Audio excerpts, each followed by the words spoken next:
Spectrum high school PS Patel 39 વર્ષનો મારો અનુભવ છે એનો હું ટીચિંગમાં ઉપયોગ કરું છું. મારી જુદી જુદી મેથડ જે હું સમજાવતો જાઉં છું. ગુજરાત રાજ્ય લેવલે કેઆરપી આરપી તેમજ શિક્ષણના તમામ ક્ષેત્રોમાં લેખન સહિત તમામ જગ્યાએ કામ કરેલું છે.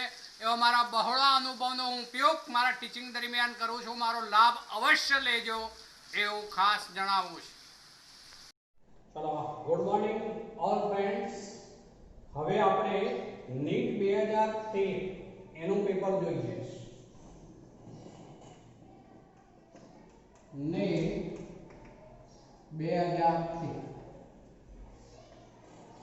ચલો મિત્રો, આમાં આ રીતનું છે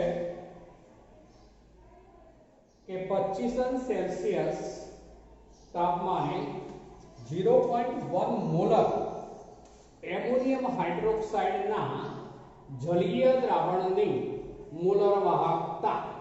ચલો, એમોનિયમ હાઇડ્રોક્સાઇડ ની મોલર વાહકતા આપેલી છે એટલે લેમ્ડા m of NH4OH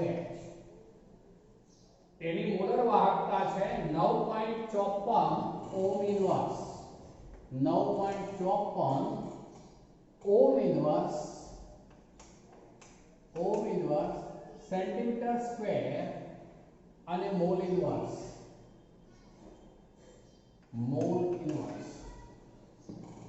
અને આ જ દ્રાવણની અનંત મંદની મોલર વાહકતા.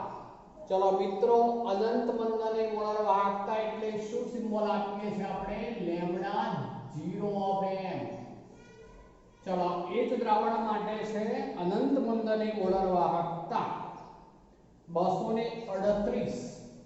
આ NH4OH માટે છે 238 ohm inverse centimetre square mole inverse છે. આ જ તાપમાને અને સાંદ્રતાએ એમોનિયમ હાઇડ્રોક્સાઇડનો આયનીકરણ અંશ નીચેનામાંથી શોધો. હવે મિત્રો, આપણને આયનીકરણ અંશ માંગ્યો છે. આપણી પાસે લેમ્ડા m છે, એ જ સંયોજનનું લેમ્ડા 0 ઓફ m પણ છે. આયનીકરણ અંશ એટલે શું મિત્રો? તો આલ્ફા. તો હવે આલ્ફાનું સૂત્ર તો શું છે? આલ્ફા બરાબર lambda m upon lambda 0 of m. યાદ રાખો મિત્રો, આલ્ફા જેને વિયોજન અંશ કહેવાય બરાબર lambda m upon lambda 0 of m. ચલો, લેમ્ડા m ની વેલ્યુ છે આપણે 9.54 ohm inverse centimetre square mole inverse ભાગ્યા લેમ્ડા 0 ઓફ m ની વેલ્યુ છે 238.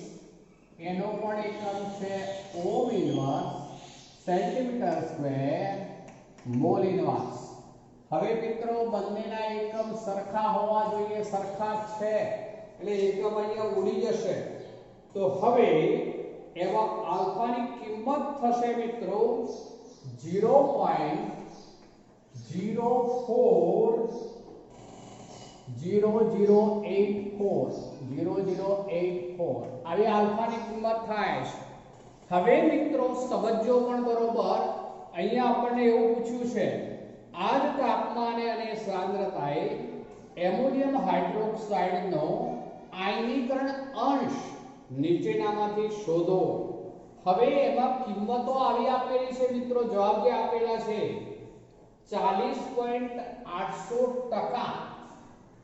બીજું આપ્યું છે 2.080%. ત્રીજું આપ્યું છે 20.800%. અને ચોથું આપ્યું છે 4.008%. તો હવે મિત્રો, આપણે અર્થ એવો થયો કે જે આલ્ફા છે એને ટકામાં ફેરવવા પડશે. હવે ટકામાં ફેરવવા હોય તો શું કરવું પડે મિત્રો? તો એના ગુણ્યા 100. તો હવે જવાબ જે થશે આના ગુણ્યા 100 કરીશું એટલે એના ગુણ્યા 100 કરીએ તો શું થઈ જાય મિત્રો? તો બે દશો ચિહ્ન બદલાઈ જાય. માટે શું આવી જાય? 4.008%. જો મિત્રો આપણે 100 વડે ગુણીશું એટલે ટકાવાર પ્રમાણ કહીએ તો 4.008% થશે. અહીંયા જે વિકલ્પમાં બધા જવાબ આપેલા છે ટકામાં આપેલા છે, એટલે આપણે આ જવાબ ન ગણતા આ જવાબ ગણાશે, ધ્યાન રાખીશું, કારણ કે એને 100 વડે ગુણવા પડે ત્યારે ટકાવાર પ્રમાણ મળે. એટલે અહીંયા વિયોજન અંશ એ જવાબ આપેલા છે ટકામાં આપેલા છે. કેટલીક વખત ટકા ના આપેલા હોય તો એ વખતે 100 વડે ગુણવાની જરૂર નહીં પડે, એ વખતે આ જવાબ થશે. એટલે બરોબર ધ્યાન રાખજો, અહીંયા ટકાવાર પ્રમાણ સહિત આપ્યું છે એટલે આ રીતે ગણાશે. તો જો મિત્રો આ 4 માર્ક્સનો દાખલો છે. ચલો બીજો એક દાખલો પણ છે. ચલો એના ઉપર આવીએ છે, એ પણ નીટ 2013 નો જ છે. નીટ 2013. ચલો બીજો દાખલો છે, એમાં પ્લેટિનમ વાયરને pH 10 ધરાવતા pH બરાબર 10 pH 10 ધરાવતા HCl ના દ્રાવણમાં ડુબાડી અને હાઇડ્રોજન વાયુને પ્લેટિનમ વાયરની આસપાસ વન વાતાવરણના દબાણે પસાર કરીને એક હાઇડ્રોજન વાયુ ઇલેક્ટ્રોડ બનાવવામાં આવે છે. તો આ ઇલેક્ટ્રોડનો ઓક્સિડેશન પોટેન્શિયલ શોધો. મિત્રો એવું પૂછ્યું છે, તો આ ઇલેક્ટ્રોડનો ઓક્સિડેશન પોટેન્શિયલ શોધો. હવે મિત્રો અહીં pH 10 આપેલી છે, એટલે એના ઉપરથી પહેલા સ્પષ્ટતા કરી દઉં છું કે આ દ્રાવણ જે છે એ H+ આયનની સાંદ્રતા આ 10 ને શું કરવું પડે 10 નો ઘાતાંક, એટલે 10 મોલર છે એવો અર્થ થયો. આપણી પાસે જે અહીંયા પ્રમાણિત હાઇડ્રોજન વિદ્યુત ધ્રુવને બદલે પ્રમાણિત હાઇડ્રોજન વિદ્યુત ધ્રુવમાં H+ કેટલો હોય તો 1 મોલર જ હોય મિત્રો, જ્યારે અહીંયા H+ છે 10 મોલર છે, આટલો તફાવત છે. હવે એને માટે આપણે ઓક્સિડેશન પોટેન્શિયલ શોધવો છે. આપણે એને માટે પહેલા રિડક્શન પોટેન્શિયલ શોધી કાઢીએ, પછી ઓક્સિડેશન પોટેન્શિયલ ઉપર જઈએ, અથવા તો સીધો ઓક્સિડેશન પોટેન્શિયલ પણ શોધી શકાય. હું રિડક્શન પોટેન્શિયલ ઉપર જાઉં છું તો 2H+ aqueous plus 2 electron gives H2 gas. આવું આપણું સૂત્ર થશે મિત્રો. ચલો હવે એને માટે આપણે સૂત્ર લખીએ તો E of H plus 1/2 H2 આ સિમ્બોલ છે મિત્રો બરાબર E મૂર્ધાંક H plus 1/2 H2 minus શું આવે તો 0.059 upon n log અંશની અંદર શું આવે મિત્રો તો નિપજ તરફ શું રહેલું છે H2, તો આ H2 વાયુ હોવાથી આમ લખી શકાય. અને છેદની અંદર આવે પ્રક્રિયક તરફનો જે આયન હોય તે એનો સહગુણક 2 છે મિત્રો, માટે H+ નો શું લખાય તો વર્ગ લખાય. ચલો હવે આ E મૂર્ધાંકનું મૂલ્ય તો 0.059 n ની કિંમત અહીંયા કેટલી તો 2 મોલ ઇલેક્ટ્રોન મિત્રો, આ 2H+ 2 ઇલેક્ટ્રોન H2 ગેસ, એટલે n ની કિંમત 2 મોલ થશે. log H2 માટે દબાણ આપેલું છે એક વાતાવરણ. હવે H+ નો વર્ગ થશે. H+ બરાબર શું છે તો 10 તો 10 નો વર્ગ કરી દઈએ અહીંયા 10 નો વર્ગ. ચલો હવે આ કિંમત નીકળી ગઈ -0.059 upon 2 આવું લખું છું મિત્રો. આ 10 નો વર્ગ એટલે 10 એ 10 ઉપર લઈ જઈએ તો શું થઈ જશે 10 સમજો બરોબર 10 જેને હું હવે લોગમાં ફેરવું તો આવું લખી શકું 20 log 10. મેં શું કર્યું સમજો બરોબર, ફરીથી એક વાત બોલું છું, આ 10 નો વર્ગ છે એટલે આ થયો 10 એ 10 ઉપર લઈ ગયા એટલે 10 થયું. 10 હોવાથી આ રીતે લખાય 20 log 10 બરાબર તો 1 એટલે ગુણ્યા 20 થઈ ગયું મિત્રો.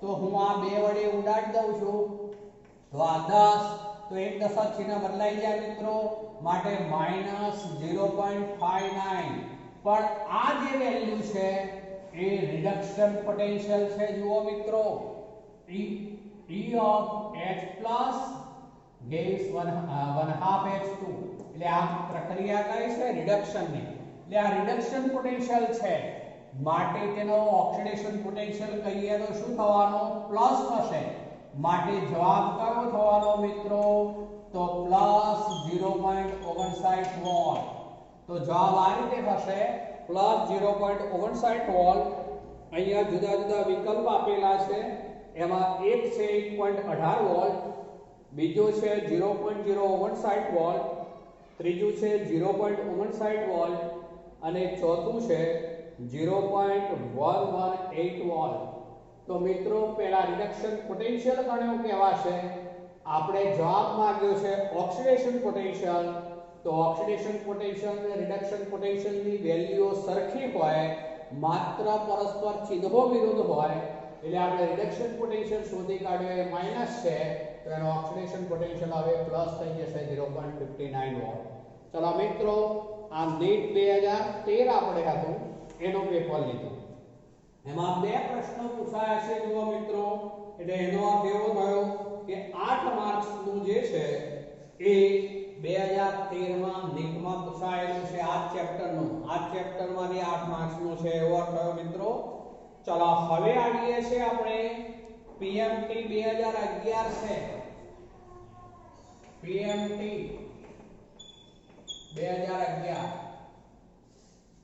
ચલો એના ઉપર જઈએ છે મિત્રો તો એમાં એક આ રીતનું છે standard electrode potential x y અને z ચલો x y અને z ના સ્ટાન્ડર્ડ ઇલેક્ટ્રોન પોટેન્શિયલ આપણને આપેલા છે એ આ રીતના છે મિત્રો એક છે -1.2 વોલ્ટ બીજું છે +0.5 વોલ્ટ અને ત્રીજું છે -3 વોલ્ટ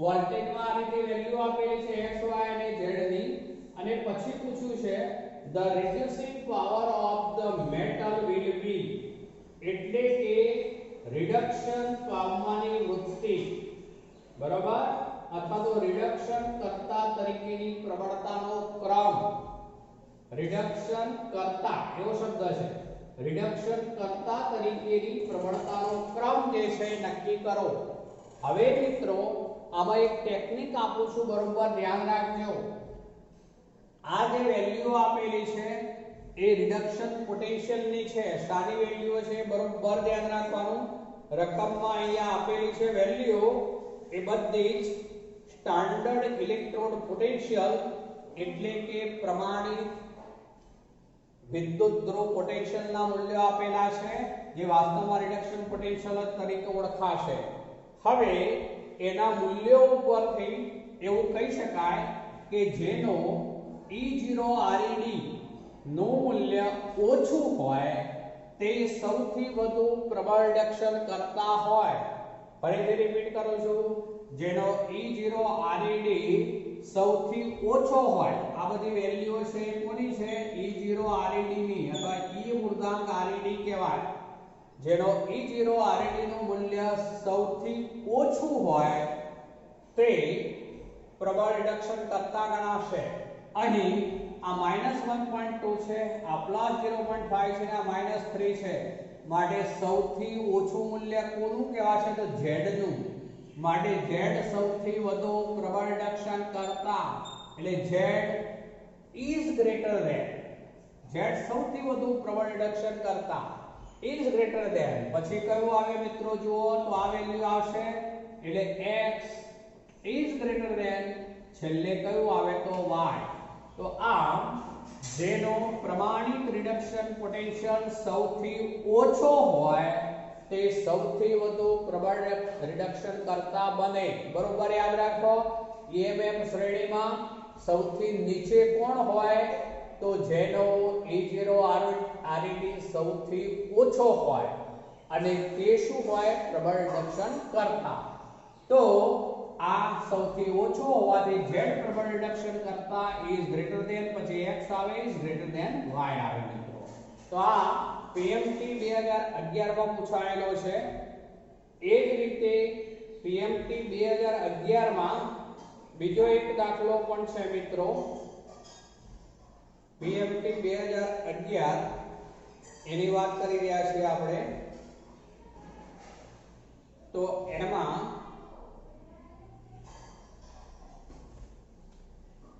બીજો એક દાખલો આ રીતનો છે. Standard electrode potential Sn4 Sn2 ચલો આવું આપેલું છે. Sn4 Sn2 એટલે આ શું થઈ ગયો મિત્રો? રિડક્શન પોટેન્શિયલ થયો. Standard electrode potential for Sn4 Sn2 couple is 0.15 volt. ચલો આની વેલ્યુ આપી છે +0.15 વોલ્ટ. એટલે આ E મૂળાંક Sn4 Sn2 કયું કહેવાશે? ચલો એ જ રીતે Cr3 માંથી Cr, તો E મૂળાંક Cr3 chromium 3 chromium Cr બરાબર એ વેલ્યુ આપેલી છે આપણને -0.74 વોલ્ટ. -0.74 વોલ્ટ. પછી એવું છે ઇંગ્લિશમાં છે આ paper. these two couples is their standard state are concentration to make a cell, the cell potential will be. એટલે કે આવા બે અર્ધ કોષોને જોડી જો પ્રમાણિત કોષ રચવામાં આવે તો તેવા કોષનો પ્રમાણિત કોષ પોટેન્શિયલ શું થશે તે મિત્રો. ચલો હવે આ વેલ્યુ ઉપરથી તમે નક્કી કરી શકો. જેનો E મૂળાંક ReD વધુ હોય એ શું બને? યાદ કરો તો કેથોડ. ફરીથી રિપીટ કરું છું મિત્રો. જેનો E મૂળાંક ReD વધુ હોય તે કેથોડ બને. એટલે એનો અર્થ એવો થયો મિત્રો આ જે છે વધુ છે વેલ્યુ પ્લસ છે, આ માઈનસ છે. એટલે આ શું બનવાનો? કેથોડ. તો એનોડ કોણ બનશે મિત્રો? તો Cr વાળો એનોડ બનશે. તો હવે આપણે ડાયરેક્ટ લખવું છે. તો એ જે કોષ બને એ કોષ માટે E મૂળાંક સેલ બરાબર સૂત્રની રીતે શું થાય મિત્રો? યાદ કરો. E મૂળાંક ReD of cathode minus E મૂળાંક ReD of anode. બરોબર. ફરીથી રિપીટ કરું છું. E મૂળાંક સેલ બરાબર E મૂળાંક ReD of cathode minus E મૂળાંક ReD of anode. હવે કેથોડ કયો છે આપણે નક્કી કરી દીધું Sn વાળો. માટે એની વેલ્યુ પહેલા લખાશે. એટલે આ 0.15 થયું મિત્રો. ચલો પછી આ માઈનસ ચિહ્ન તો આ માઈનસ. ચલો અને આની વેલ્યુ જે છે એનોડ બનવાનો એ Cr વાળો. માટે માઈનસ 0.74 એટલે હવે આ માઈનસ માઈનસ પ્લસ થઈ જશે મિત્રો. એટલે એ વેલ્યુ જે છે કેટલી થઈ જવાની? તો +0.89 તો બરાબર +0.89 વોલ્ટ. તો મિત્રો આમાં જવાબ થશે +0.89 વોલ્ટ. બિલકુલ સરળ બાબત છે પણ જુઓ મિત્રો એનો જવાબ થયો 0.89 વોલ્ટ. ચલો તો આ બીજો પૂછાયેલો પ્રશ્ન છે. હજુ ત્રીજો પણ છે આ ચેપ્ટરનો. જો મિત્રો આમાં 3 પ્રશ્નો છે આ ચેપ્ટરના. ચલો ત્રીજો છે એમાં આ રીતનું છે. નેટ 2011 છે.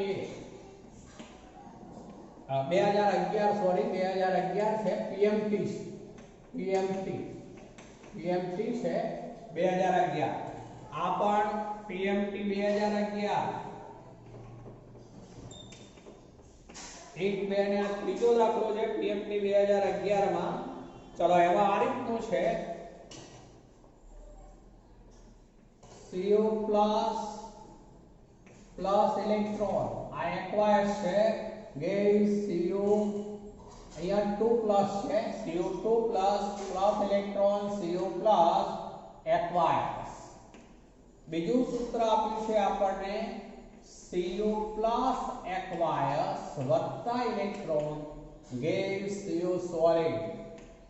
પછી એવું આપેલું છે આ બંનેના પોટેન્શિયલ આપેલા છે પ્લસ 0.15 વોલ્ટ, આને માટે વેલ્યુ છે પ્લસ 0.15 વોલ્ટ અને બીજી વેલ્યુ છે પ્લસ 0.50 વોલ્ટ 0.50 વોલ્ટ. ચલો આ બંનેના વોલ્ટેજ આપેલા છે તો એવું પૂછ્યું છે તો E મૂળાંક Cu2 પ્લસ Cu નું મૂલ્ય શોધો. ચલો હવે આમાં કેવી રીતે શોધી શકાય એ સમજો બરોબર.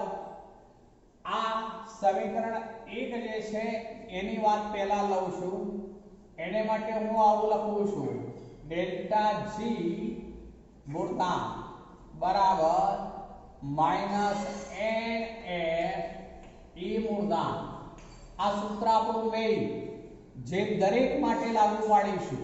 સમીકરણ 1 માટે લાગુ પાડું તો આવું થશે ડેલ્ટા G1 મૂળાંક બરાબર માઈનસ n એટલે પ્રક્રિયામાં સંકળાયેલ ઇલેક્ટ્રોનની મોલ સંખ્યા. અહીંયા કેટલા છે? 1 જ, તો આ 1 લખ્યો મેં. ચલો F જે છે અચળ વેલ્યુ છે આપણે F એમને લખીએ છીએ અત્યારે F. E મૂળાંક તો એના E મૂળાંકનું મૂલ્ય છે 0.15 વોલ્ટ એટલે ગુણ્યા કરું છું હવે હું 0.15. ચલો હવે આની ટોટલ વેલ્યુ થઈ ગઈ મિત્રો કેટલી થશે તો બરાબર -0.15 F બરોબર -0.15 F. ચલો આ ડેલ્ટા G1 ની કિંમત શોધી કાઢી. એ જ રીતે ડેલ્ટા G2 કિંમત શોધી કાઢવી છે. ડેલ્ટા G2 બરાબર ચલો એમાં n ની કિંમત કેટલી છે બીજા સમીકરણમાં તો n એટલે પ્રક્રિયામાં ભાગ લેતા ઇલેક્ટ્રોનની મોલ સંખ્યા એટલે એ તો એક જ છે એટલે માઈનસ n ની કિંમત F એમને રાખીશું. ચલો એનો E મૂળાંક સેલ કેટલો છે તો 0.50 તો આ 0.50 લીધું મેં તો બરાબર ચલો આ વેલ્યુ શું થઈ ગઈ મિત્રો -0.50 F. ચલો આને સમીકરણ નંબર 2 કરીએ સમીકરણ નંબર 2. ચલો હવે આપણે ત્રીજું સમીકરણ આપણે જેને શોધવું છે એની વાત ઉપર આવીએ છીએ. ચલો જેને શોધવું છે એને હું સમીકરણ સ્વરૂપ લખું તો આવું લખાશે મિત્રો જુઓ CO2 plus 2 electron gas CO solid. CO2 plus 2 electron CO solid. ચલો હવે આને માટે આપણે ડેલ્ટા G મૂળાંક 3 ગણીએ તો બરાબર માઈનસ ચલો n ની કિંમત હવે મિત્રો કેટલી લેવી પડશે જુઓ બરોબર તો હવે 2 થઈ n ની કિંમત કારણ કે આ સમીકરણમાં 2 છે આ બંનેમાં એક હતી કિંમત આપણે જે મૂકીએ ત્યારે અહીંયા 2 થશે 2 F એમને રાખીએ છે. ચલો એનો E મૂળાંક સેલ શોધવો છે આપણે એટલે એમને જ રાખીશું એટલે E મૂળાંક ઓફ 3 કહીએ આપણે. ચલો આ નંબર 3 આપું છું. હવે મિત્રો આપણે આ બે સમીકરણો છે એનો બેઝિક સરવાળો કરીએ તો આપણને આ સમીકરણ મળી જશે. જુઓ બરોબર હવે હું આ બંને સમીકરણનો સીધો બેઝિક સરવાળો અહીંયા કરી દઉં છું જુઓ. ચલો એ બંને સમીકરણનો બેઝિક સરવાળો કરું તો આ CO સામ સામે હોવાથી ઉડી જાય CO કેન્સલ તો હવે બાકી આવું રહ્યું જુઓ મિત્રો CO2 એક્વાયર્સ પ્લસ આ ઇલેક્ટ્રોન અને આ ઇલેક્ટ્રોન એટલે 2 ઇલેક્ટ્રોન ગેસ CO સોલિડ. જો મિત્રો તો આપણે જે સમીકરણ જોઈએ છે એ સમીકરણ કોના દ્વારા મળે છે? તો સમીકરણ 1 અને 2 નો સરવાળો કરવાથી. એટલે એનો અર્થ એવો થયો આપણે કે delta G1 plus delta G2 બરાબર ડેલ્ટા G3. અર્થ એવો થશે મિત્રો, જુઓ બરોબર, delta G1 plus delta G2 બરાબર ડેલ્ટા G3. તો ડેલ્ટા G1 ની કિંમત છે -0.15 a. ચલો ભાઈ વત્તા એટલે આ વત્તા ચિહ્ન કર્યું. ચલો આની કિંમત છે -0.50 a બરાબર. ચલો અહીંયા જે છે કિંમત મૂકું છું તો -2 પછી f. ચલો e મૂળાંક 3. હવે મિત્રો જુઓ, આ બંને જે છે એમાંથી f કોમન નીકળે છે બરોબર. તો f કોમન કાઢીએ આપણે. -0.15 અને -0.50 એટલે કેટલા થઈ ગયા આના? તો -0.65. જુઓ બેનો સરવાળો છે પણ માઈનસ હોવાથી -0.65 f થયું બરાબર -2f e મૂળાંક ઓફ 3. ચલો હવે આ f કેન્સલ બંને તરફથી, f કેન્સલ. તો હવે આ માઈનસ અને આ માઈનસ એટલે માઈનસ ચિહ્નો પણ કેન્સલ બંને બાજુ હોવાથી. તો e મૂળાંક છે e3 મૂળાંક બરાબર શું થવાનું? તો 0.65 ભાગ્યા 2. જુઓ મિત્રો 0.65 ભાગ્યા 2 થાય તો બરાબર શું થઈ જશે? તો 0.325. એનો જવાબ થશે 0.325 વોલ્ટ. 32 × 64 ને 65 એટલે 0.325 વોલ્ટ. તો આ મિત્રો દાખલો આ ચેપ્ટરનો છે પણ થોડોક જુદી રીતનો છે બરોબર. આપણે ધ્યાન રાખીશું. આમાં આપણે આ સૂત્રનો ઉપયોગ કરવો પડે કે ડેલ્ટા G મૂળાંક બરાબર -NF e મૂળાંક. આપણે શું કર્યું? તો સમીકરણ 1 માટે આપણે પહેલા એને લાગુ પાડ્યું. સમીકરણ 1 માટે સમીકરણ 1 જે છે એમાં ઇલેક્ટ્રોનની સંખ્યા 1 એટલે 1 મૂક્યો મેં, એની કિંમત 1. f એમને રહેવા દીધો. e મૂળાંકનું મૂલ્ય એનું આપેલું છે 0.15 એ લીધું આપણે. એટલે ડેલ્ટા G મૂળાંક 1 આપણને મળી ગયો. એ જ રીતે બીજા સમીકરણ માટે પણ ડેલ્ટા G મૂળાંક 2 શોધી કાઢ્યો. તો એમાં પણ એની કિંમત 1 જ, f એમને પણ એનો વોલ્ટેજ 0.50 એટલે એ પણ શોધી કાઢ્યો. હવે આપણે જે શોધવાનું હતું એ આ શોધવાનું છે. એનું સમીકરણ બનાવી દીધું CO2 +2 ઇલેક્ટ્રોન CO સોલિડ. આને માટે ડેલ્ટા G મૂળાંક 3 લખ્યું આપણે.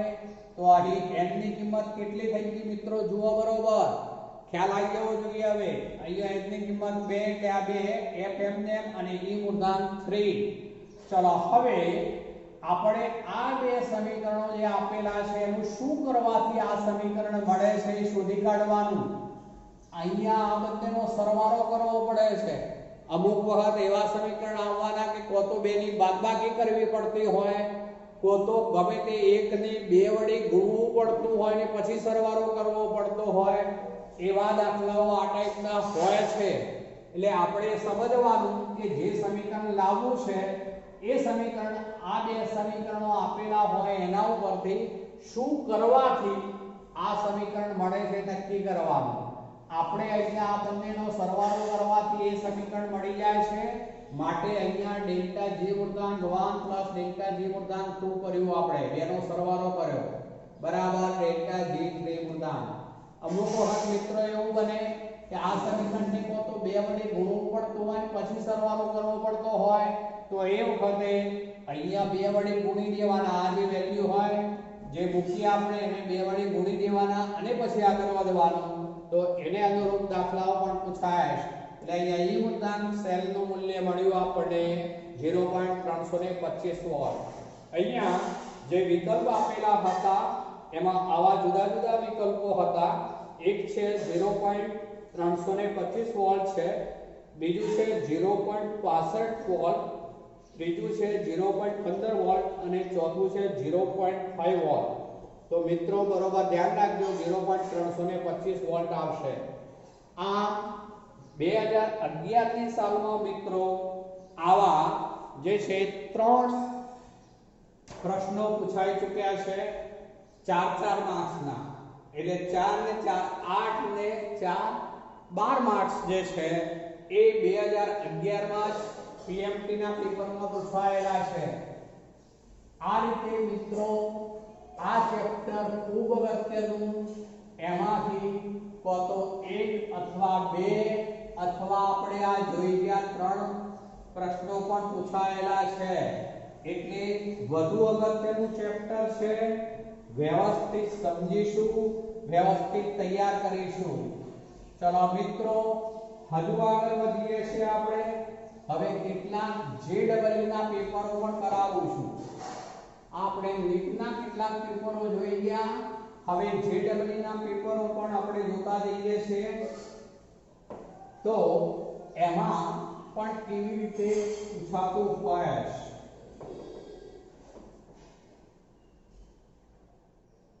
ચલો એમાં પહેલા આવીએ છીએ આપણે, એમાં છે એપ્રિલ 2018. ચલો એપ્રિલ 2018 માં આ રીતનું છે. પાણીનું વિદ્યુત વિભાજન 100 એમ્પિયર પ્રવાહ કેટલા સમય સુધી પસાર કરતા મુક્ત થતો ઓક્સિજન જે 27.66 ગ્રામ ડાયબોરેનનું સંપૂર્ણ દહન કરશે. અહીં મિત્રો ડાયબોરેનના દહનની પ્રક્રિયાને ફેરેડેના નિયમો સાથે સાંકળેલ છે. બરોબર સમજો. અહીં જે છે એ ડાયબોરેન જે છે એનું દહનની પ્રક્રિયા એવો શબ્દ વાપર્યો છે અને તેને ફેરેડેના નિયમોની સાથે સાંકળી દેવામાં આવેલું છે. હવે ડાયબોરેનનું સૂત્ર શું થાય મિત્રો યાદ કરો તો B2H6 BH3 ના બે અણુ એકબીજા સાથે જોડાયેલા હોય એટલા માટે એનું નામ બોલાય છે ડાયબોરેન. ડાયબોરેન એટલે B2H6. ચલો B2H6 છે એનું સંપૂર્ણ દહન થવા દેવાનું છે. દહન માટે શું જોઈએ મિત્રો તો ઓક્સિજન. ચલો એનું સંપૂર્ણ દહન થવા દઈએ એટલે એમાંથી એક તો બની જશે બોરોનનો ઓક્સાઇડ. બોરોનનો ઓક્સાઇડ એટલે B2O3 બને અને બીજું બનશે હાઇડ્રોજન અને ઓક્સિજન જોડાવાને કારણે H2O બને. હવે આને સમીકરણને પહેલા બેલેન્સ કરીશું મિત્રો. તો જુઓ આયો B2 છે તો B તો 2 આવી ગયા. H6 હોવાથી આને આપણે H6 કરવા માટે 3 વડે ગુણીશું એટલે હાઇડ્રોજન 6 થયા. હવે પેલી બાજુ ઓક્સિજન કેટલા થયા તો આ 3 અને 3 ને 3 6 ઓક્સિજન થયા. માટે ઓક્સિજન 6 કરવા માટે આને કેટલા વડે ગુણીશું આપણે તો 3 વડે. તો હવે સમીકરણ બેલેન્સ થયું. જુઓ મિત્રો B2H6 3O2 gives B2O3 3H2O. હવે અહીંયા આપણને આવું પૂછ્યું છે કે પાણીનું વિદ્યુત વિભાજન 100 એમ્પિયર પ્રવાહ કેટલા સમય સુધી પસાર કરતા મુક્ત થતો ઓક્સિજન જે 27.66 ગ્રામ ડાયબોરેનનું સંપૂર્ણપણે દહન કરે એવો શબ્દ વાપર્યો છે. અહીંયા આપણને બોરોનનું પરમાણ્વીય દળ આપ્યું છે 10.8. બોરોનનું પરમાણ્વીય દળ આપ્યું છે 10.8. ચાલો હવે આ બોરોન 10.8 એવા કેટલા બોરોન થયા તો આ 2 છે એટલે 10 દુના 20. 20 ને 21.6 B2 માટે થયું અને H કેટલા છે 6 H1 નો મુજબ 6 એટલે 21 ને 6 27.6 ગ્રામ થઈ ગયું. તો 27.6 ગ્રામ જે છે અથવા તો 27.66 ગ્રામ આપેલું છે તો એ 27.66 ગ્રામ એ B2H6 નો 1 મોલ છે એવો અર્થ થયો મિત્રો. જુઓ B2H6 નું આણ્વીય દળ 27.6 ગણીએ તો 27.66 ગ્રામ આપેલું છે આપણને અહીંયા ડાયગોરનનું દળ. એના ભાગ્યા આપણે 27.6 કરીશું એટલે 1 મોલ જ B2H6 એવો અર્થ થશે. 1 મોલ B2H6 ના સંપૂર્ણ દહન માટે આપણે 3 મોલ O2 વાયુ જોઈએ છે. 3 મોલ O2 વાયુ જોઈએ છે. હવે આનો અર્થ એવો થયો કે આપણે પાણીનું વિદ્યુત વિભાજન જે કરાવીએ એ દરમિયાન 3 મોલ O2 આપણને મળવો જોઈએ. પાણીના વિદ્યુત વિભાજન દરમિયાન 3 મોલ O2 મળવો જોઈએ.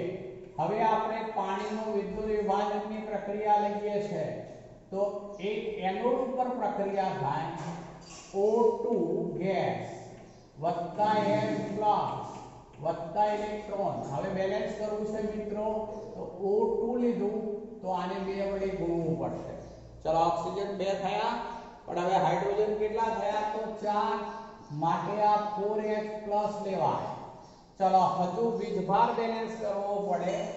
આનો વીજભાર 0 આ તરફનો ટોટલ વીજભાર 0 થવો જોઈએ. આ 4+ છે તો આ શું હોવું જોઈએ 4 ઇલેક્ટ્રોન. તો હવે મિત્રો જો 4H+ અને 4 ઇલેક્ટ્રોન એટલે બેલેન્સ થઈ ગયું. તો હવે આ 1 મોલ O2 થયો મિત્રો. તો આ 1 મોલ O2 મેળવવો હોય તો 4 ફેરાડે અથવા 4 × 96500 કુલમ્બ કહેવાશે. કુલમ્બ ઇલેક્ટ્રોન કુલમ્બ જે છે એ વિદ્યુત જથ્થો જોઈએ. 1 મોલ O2 મેળવવા માટે 4 × 96500 કુલમ્બ વિદ્યુત જથ્થો જોઈએ. માટે 3 મોલ O2 અહીંયા જોઈએ છે. જો તો 3 મોલ O2 તો માટે પદ બની જાય 3 મોલ O2 મેળવવા કેટલો એટલે શું થઈ જશે મિત્રો તો 3 × 4 × 96500 આટલા કુલમ્બ થઈ ગયું મિત્રો. હવે કુલમ્બ બરાબર ampere × second A I × T અથવા A × S. ચલો અહીંયા આપણને I આપી દીધું છે. કેટલું છે તો 100 એમ્પિયર.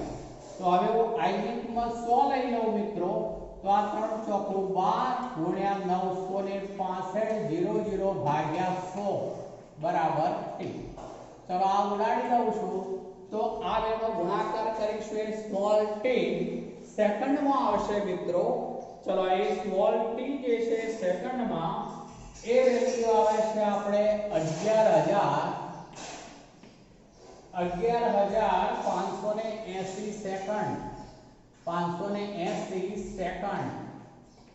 પણ હવે મિત્રો જવાબ જે આપેલા છે અહીંયા એ આપણને કલાકમાં છે તો આપણે સેકન્ડને કલાકમાં ફેરવવા માટે શું કરી દેવું પડશે તો ભાગ્યા 3600 કરી દઈશું. 11580 ભાગ્યા 3600 કારણ કે 1 કલાકની સેકન્ડ કેટલી થવાની મિત્રો 3600 એટલે 3600 વડે જો એને ભાગી દઈએ તો એ વેલ્યુ જે છે એ થશે મિત્રો 3.21666 આટલા કલાક. આ કલાક થઈ ગયું મિત્રો. અહીંયા આપણને જે જવાબ આપેલો છે એ જવાબ આ રીતનો છે. એક વિકલ્પ છે 6.4 કલાક, બીજો વિકલ્પ છે 0.8 કલાક, ત્રીજો વિકલ્પ છે 3.2 કલાક અને ચોથો વિકલ્પ છે 1.6 કલાક. માટે આપણો જવાબ થઈ ગયો 3.2 કલાક વાળો મિત્રો. જુઓ 3.2 કલાક. તો આ રીતે પાણીનું વિદ્યુત વિભાજન એટલે આ ફેરાડેના નિયમનો ઉપયોગ થયો પણ એને એપ્લિકેશન કરીને આની દહનની પ્રક્રિયા સાથે જોડી દીધેલું છે. એટલે આપણે શું કરવું પડે પહેલા તો ડાયગોરેનનું દહન કરાવવી એનું સમીકરણ બનાવવું પડે. એ સમીકરણને બેલેન્સ કરતા આવડવું જોઈએ, કરવું જ પડે. એ બેલેન્સ ઉપરથી નક્કી થયું કે અહીંયા 3 મોલ O2 જોઈએ છે માટે આપણે આ પદમાં 3 મોલ O2 નો ઉપયોગ કર્યો કહેવા છે. એટલે આની ઉપર આ પ્રશ્નનો આધાર રહેલો છે.